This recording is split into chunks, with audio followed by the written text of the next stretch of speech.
Une question complexe à laquelle je vais tenter de répondre. Qu'est-ce que Jésus pense des personnes qui vivent en concubinage ?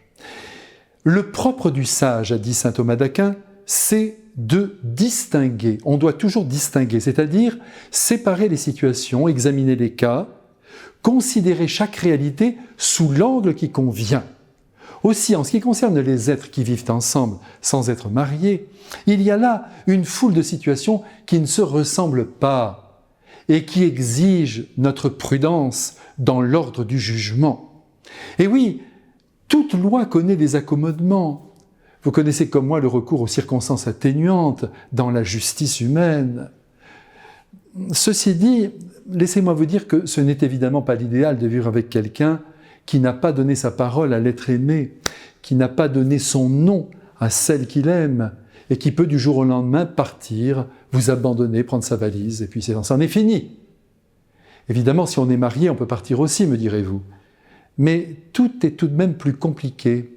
Il y aura donc plus de réflexion. Sans compter que si l'un des deux décédait à la suite, par exemple, d'un accident de voiture, la personne qui resterait serait démunie et elle n'aurait droit à rien sur le plan légal. Donc, vous voyez, même au niveau civil, le mariage est important.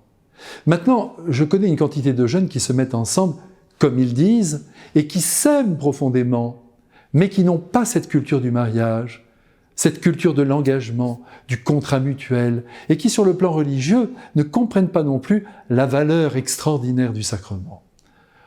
Ou peut-être ont-ils aussi tout simplement peur de s'engager pour toujours.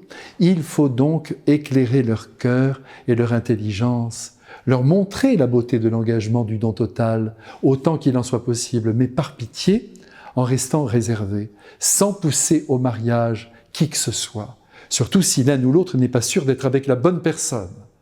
Chacun est sur un chemin. Dieu notre Père s'y tient aussi.